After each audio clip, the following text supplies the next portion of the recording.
रेखे, अगं एकसारख्या चक्रा काय मारायला लागल्यास? दम लागल तुला. बस एका ठिकाणी. घरात इतका मोठा प्रॉब्लेम आहे आणि तुम्ही बसायचं म्हणायला लागलाय सवय. बसून उभारून काय पण कोणातून मार्ग काढायला पाहिजे बघ. हा एवढा सगळा प्रॉब्लेम झालाय का नाही, काय आता आपण काय बोलण्यासारखं काय करण्यासारखं आहेच नाही असं वाटायला लागलं. हे प्रकरण इतकं टोकाला गेले की सगळेच हेल्पलेस झालेत. कुणाला काही भी सुधारणा झाले. तर कसं होणार देवालाच माहिती. अगं तायडे, घरातले सगळे मिळून चर्चा करायलात की काय प्रॉब्लेम आहे कळत नाही, मार्गच निघणं झालाय. मला काय वाटते माहिती काय, अपूर्वा मॅडमने हॉटेल विकायचा जो निर्णय घेतलाय की नाही, त्यातनंच काहीतरी हे प्रॉब्लेम मिटेल. आणि झालं तर आजच्या आजच होईल. मग त्यातनं पैसे आलं की नाही, कर्ज फेडता येईल. अहो संत्या भाऊजी, काय बोलायला असं तुम्ही? हॉटेल विकायचा विषय सोडून दुसरा कुठलाच पर्याय नाही का आपल्याकडं? नाही ग नीतू, दुसरा कुठलाच मार्ग नाही. मार्ग कसा नाही? प्रयत्न केला की निघतोय सगळ्यातनं मार्ग. मी केला याच्यात. आणि तुम्ही काय विचार करायची गरज नाही त्याच्यावर. आपापली कामं करा. नक्की काय करणार आहे सर तुम्ही? वेळ आली की कळलं सगळ्यांना.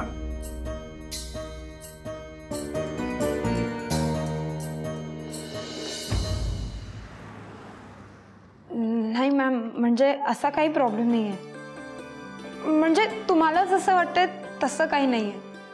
आता खरं सांगायचं तर आम्हाला पैशांची खूप गरज आहे आणि म्हणून आम्ही हे हॉटेल विकतोय. खरं तर तुमच्या हॉटेलचं नाव ऐकून मला वाटलं होतं काहीतरी मोठं असेल, पण हे तर म्हणजे आय मीन.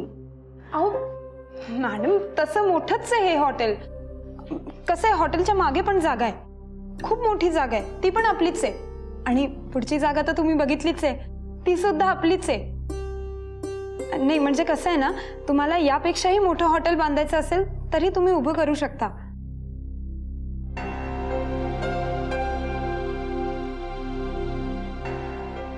हे घ्या, गरमागरम केवडी special black coffee. Thank you. Interesting. इथे महाराष्ट्रीयन डिशेस पण आहेत आणि इटालियन क्युझिन पण आहे. कोण बनवतं हे सगळं? हे सगळं नक्की मिळतं ना इथे की हाऊस म्हणून दिलंय? अहो मॅडम, असं का म्हणते तुम्ही? अपूर्वा स्वतः सगळं बनवतात. हा, नंबर 1चे शेफ आहेत त्या. अहो गिरायकांची रगड गर्दी असते रोज. तुम्हाला कौतुक असणारच ना यांचं. तर मला कौतुक वाटणार नाही तर अजून कोणाला वाटणार? एकच सेकंड, सॉरी. यश, हॅलो, काय? Thank you so much. काय झालं? गुड न्यूज आहे. विष्णूजींची कॉन्टेस्ट होती ना, हा, ती आपण जिंकलोय. काय सांगताय? हो. तुमच्यामुळे झाले. तुझ्यामुळे झालंय. मॅडम, आता तरी खात्री पटली ना? सगळे पदार्थ अपूर्वाच बनवतात.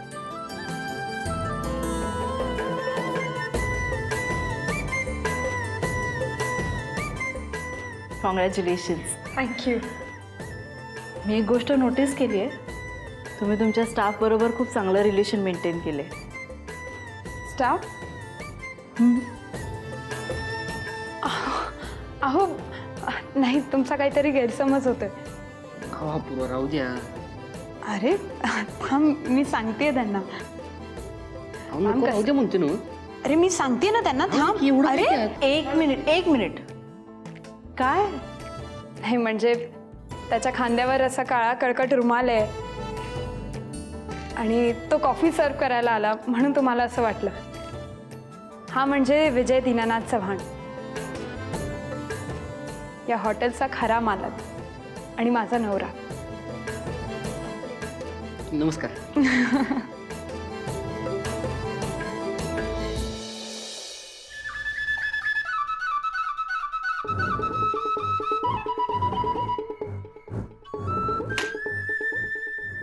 नाना, तुम्ही बोलवलं? होय, ते घरात काहीतरी घडलंय म्हणून दुकान बंद केले काय? कोणी सांगितलं होतं दुकान बंद करून यायला? म्हणजे काय गोळी घालणार होय तुम्ही मला? विचारले तेवढं सांग. काय झालं नाना, रेकीला सगळं कळालं. तिला सगळं कळाल्यावर ती अस्वस्थ झाली. मग दुकान बंद केलं आणि मग लवकर निघून आलो इकडं. घरी आलास ते आलास, कोणाला काय उपयोग झाला आहे तुझा? बरं मला सांग, तो शंकर शेठ कोण आहे? असतो कुठं तो? शंकर शेठ? नाही नाही नाना, नाही. त्याचा पत्ता कशाला शंकर शेठचा? आणि तुम्ही बंदूक कशाला साफ केली उगाच? हा, मी असं अजिबात होऊ देणार नाही नाना. मला काय पत्ता बित्ता काय माहित नाही. हा, आणि मी काय सांगणार नाही. तुम्हाला पाहिजे तर तुम्ही ही बंदूक आधी माझ्या कपाळावर धरा. हा, मी तसलं काय होऊ देणार नाही. तू का घाबरायलास एवढा? त्या बंदुकीचा आणि विचारलेल्या प्रश्नाचा काही संबंध नाही. नाही नाही, तरी बी मला काय माहीतच नाही असं समजा. मी काय सांगणार नाही तुम्हाला.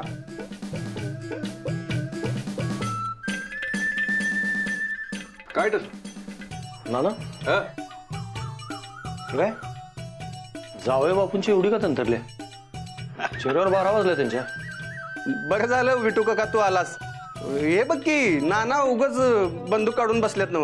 पण नानांच्या हातात काय म्हणजे बंदूक असती, त्यात एवढं काय विशेष? नाही नाही, तुम्ही उगाच भलता चलता विचार मनात आणू नका. मी तसलं काय बी होऊ देणार नाही. विठ्ठल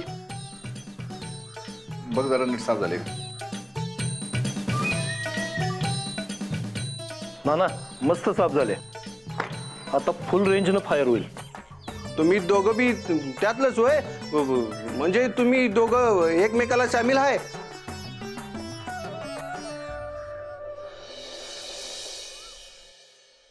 अहो, अहो, काय झालं? असं का कोपऱ्यात घेऊन आलायस मला? अगं रे की मला लई भीती वाटायला लागली बघ. भीती? होय. कशाची? अगं ते कर्जाच्या प्रकरणामुळं घरातल्यांची सगळी टोचकी फिरल्यासारखी करायला लागली. काहीतरी मोठं वादळ येणार असं मला वाटतंय बघ. ग बसा, काय बी काय बोलायला लागलं असं? अगं खरंच सांगतोय रे की चेष्टा करत नाही मी. आपण हे काहीतरी विचित्र घडायच्या आधी थांबवायला पाहिजे सगळं. म्हणजे अगं म्हणजे नाना आहेत की नाही माझ्याकडे ते शंकर शेठचा पत्ता मागत होती. हा, मग काय, आणि बंदूक बी साफ करून ठेवल्या तिने नानाने. आणि विठू काका त्यांची साथ देणार आहे ते मध्ये. बर, मग ह्यात काय चुकीचं आहे? त्यात काय चुकीचं आहे की डोसक्यावर पडल्यास काय? आता काय झालं? नानांच्या डोसक्यात की नाही काहीतरी शिजायला लागले. त्याचा वास बरोबर ओळखलाय मी. हा, नाना आणि विठू काका मिळून की नाही त्या शंकर शेठचा काटा काढणार आहेत.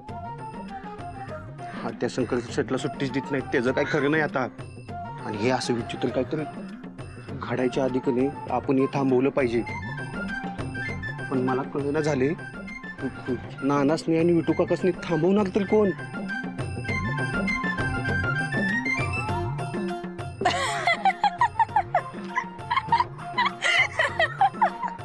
हसतेस काय? एवढा गंभीर प्रश्न आणि तू हसायला लागलेस होय? काय काय तुम्ही पण? हा, ग बसा. काय?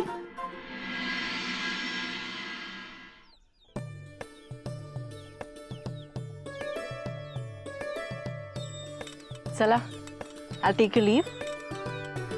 तुम्ही दोघं खरंच कमालात. अपूर्वा, स्पेशली यू खूप हार्डवर्किंग आहे. सो अशीच मेहनत करत राहा. आय एम शुअर नक्की मोठी होशील. Thank you so much ma'am. राहवत नाही म्हणून विचारते. तुमचा जो काही डिसिजन असेल कळला असता तर.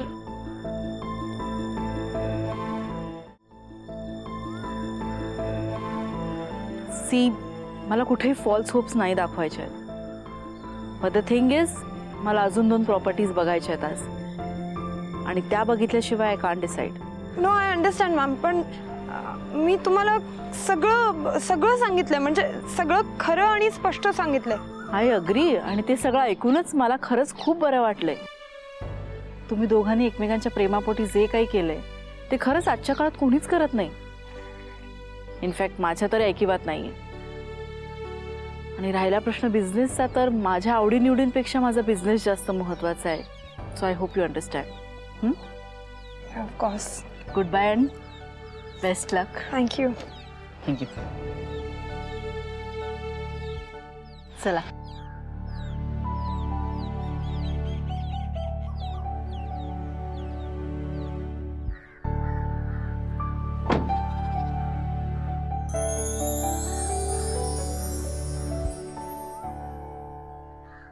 जे आपलं हे डील फायनल व्हावं असं मनापासून वाटतंय मला. बघा अपूर्वा, जो काही व्यवहार कराल तो सांभाळून करा. आणि मला विचारलं, या राजेश शिर्के मॅडम काय मला फार पटलेलं नाही. हो, पण तुला तर एकूण हे सगळंच काही पटलं नाही. असं का बोलताय तुम्ही? हा, तुम्ही आतमध्ये लय भारी ओळखून दिलं यांना, आणि शंकर शेटला पण लय भारी जपलेत. कसं तुम्हाला हे? प्रयत्न केला ना की सगळं होतं. बस आता आपल्या या प्रयत्नांना यश मिळावं. आता पुढे काही प्रॉब्लेम्स नको.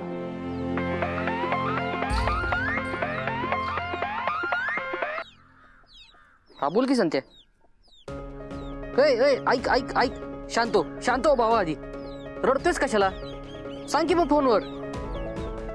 येतो येतो येतो. कुठं आहेस तू? कुठं आहेस? तिथंच थांब, हलू नको. मी पोचतो लगेच. हा,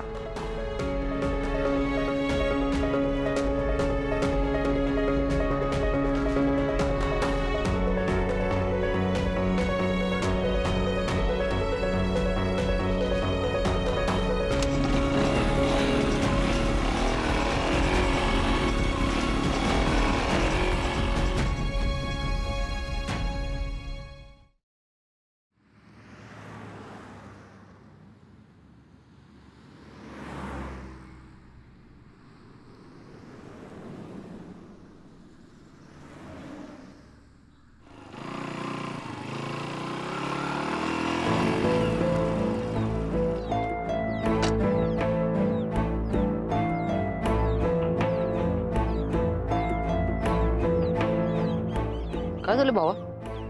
एवढं अचानक तू फोन करून बोलून घेतलं? इजा, एवढं आपण सगळं लपून लपून ठेवलं पण त्याचा काहीच उपयोग झाला नाही बघ. घरचे लोक नको ते टेन्शन घ्यायला लागले. संत्यार मला पण कळते की, पण मला सांग, एवढं सगळं घडल्यानंतर घरची टेन्शन घेणार का नाही? आपण ढीक प्रयत्न केले की त्यांना काही कळू नये, पण कळलं काय करणार आपण तरी? हे कर्जाचं प्रकरण आहे की नाही, हे भलतीकडेच वळायला लागले बघ. काहीतरी विचित्र घडणार असं वाटतंय मला. काही सुधारणा झाली बघ.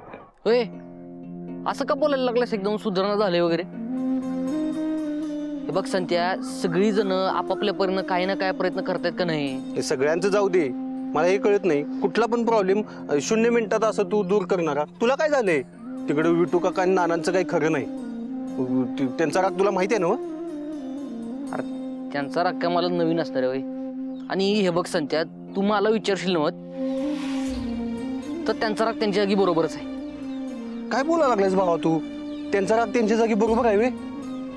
त्यांची डोसकी पिरल्यात, ते काहीतरी विचित्र करून बसायच्या आधी की नाही आपल्याला काहीतरी करायला पाहिजे.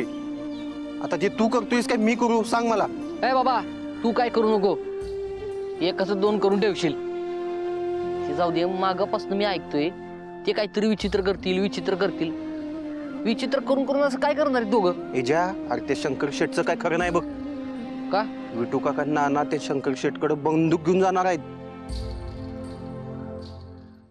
काय करे की आपला संत्या मग जरा गडबडीत निघून गेला. होय. काय बोलला का तुला? काही तू काका, तू पण चेष्टा करायला लागलास त्यांची. नाना पण चेष्टा करतात, घरातली सगळी चेष्टा करतात. असं कुठं असते वे? कसली चेष्टा? त्यांचा किती मोठा गैरसमज झाला माहितीये का? कसला गैरसमज? तू आणि नाना बंदूक साफ करत बसलेला काय नेहमीप्रमाणे? का? अरे त्यांना वाटलं की तू आणि नाना दोघ जण मिळून शंकर शेठला गोळी मारणार आहे असं त्यांना वाटलंय. नाना मी हा, म्हणून तुम्ही ते साफ करायला बंदूक. असा गैरसमज आला काय? अवघड आहे. मी किती सांगत होते तरी पण ऐकलं नाही. तोच विचार करत करत बाहेर गेले. मग काय? संत्या लईच गोळा आहे आपला संत्या. काय माहिती का रे की असली भोळी माणसं जगात लई कमी होईल, दुर्मिळ. आणि त्यातला एक तुझ्या नशिबात आहे, याची किंमत ठेववर का आयुष्यभर. होय.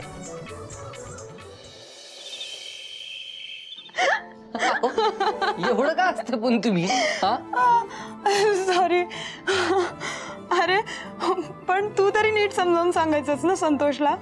त्याचा गैरसमज झालाय, तो दूर करायचा सोडून तू त्याची थट्टा करतोयस. अधिक समजावलं मी त्याला, पण समजून गेल तो संत्या कुठला. मग ठीक आहे बाबा, तुला तसंच समजायचं असेल तर स्वतः जा आणि स्वतः बोल नानांशी.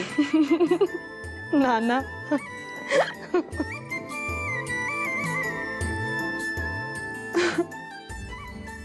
काय झालं? असं काय बघतोस? लई दिवसांनी तुम्हाला असं मन मोकळेपणानं हसताना बघितलं. हो का?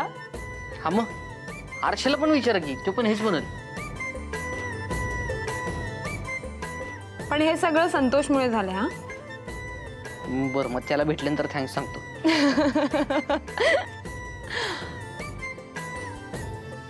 खरंच विजय,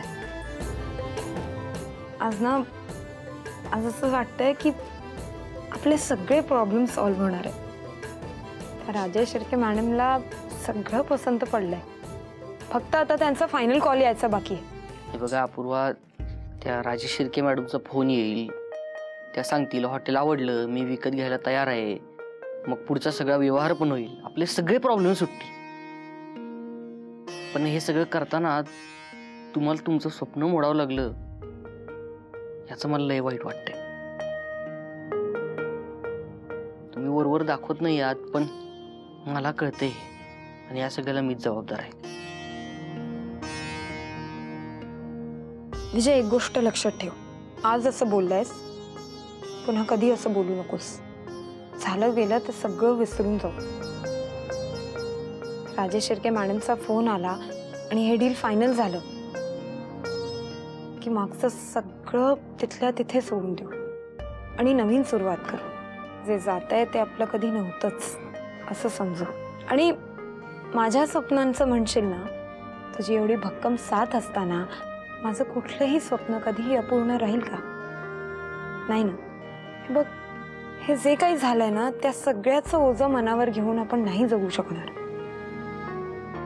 म्हणून ही वाईट फेज आपण विसरून जाऊया. माझ्याच्यानं नाही होणार आहे. तुम्हाला तुमच्या स्वप्नावर माझ्यामुळे पाणी सोडावं लागतंय आणि ते मीच विसरून जायचं. माहिती लई अवघड आहे. कितीही अवघड असलं ना विजय, तरी ते जमवावं लागेलच. माझी स्वप्न एकीकडे, पण आपल्या रिलेशनसाठी, या घरातल्या लोकांसाठी माझी काही कर्तव्य आहे आणि त्यात मी कमी पडणार नाही. अपूर्वा, मला माहिती आहे तुम्ही तुमच्या कुठल्याही कर्तव्यात कधीही कमी पडणार नाही. पण विजय, आता मम्मीकडेच बघ. मम्मीचं काय स्वप्न आहे याचा कधी कोणी विचार केलाय का? नाही ना. पण मला माहिती आहे, तिचं एकच स्वप्न आहे, या घराला जोडून ठेवणं कायम. आता बघ ना, कोणाला काहीही प्रॉब्लेम असला, काही अडचण असली, तरी ती प्रत्येकाला कसं व्यवस्थित सांभाळून घेते. खरंच या घरची सून म्हणून मम्मी मधला एक जरी गुण माझ्यात आला ना, तरी ते माझ्यासाठी खूप आहे. मला सगळं मान्य आहे, पण विजय, आता अजून डिस्कशन नको. आता जी सिच्युएशन समोर येईल ती आनंदाने एक्सेप्ट करू.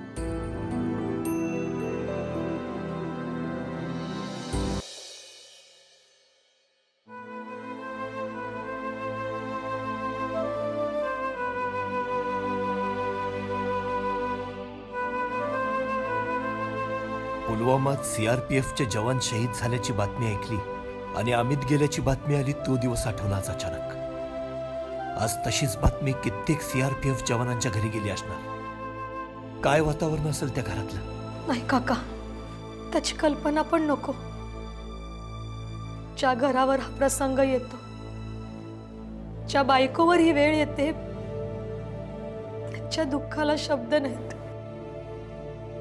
आपल्या देशासाठी आपल्या प्राणांची आहुती देणं एका सैनिकासाठी लई मानाची गोष्ट असते. पण ती समोरासमोरच्या युद्धात, या असल्या भ्याड हल्ल्यात नव्हे.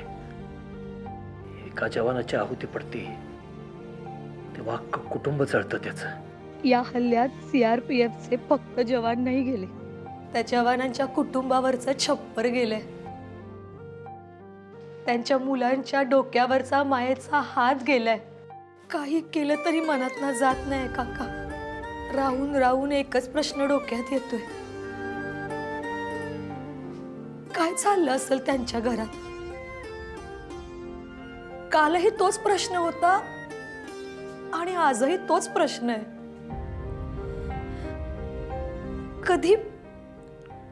कधी थांबणार आहे हे सगळं? या सगळ्याला शेवटच नाही का काही? प्रत्येक वेळी वाटतंय की हा शेवट असेल, पण नाही काका, हे सगळं थांबलं पाहिजे. सगळं सगळं थांबायला पाहिजे. हे सगळं थांबायलाच पाहिजे. हे असे जवानांच्या घरात त्यांच्या फोटोवर लागणारे हार हे बंद व्हायला पाहिजे.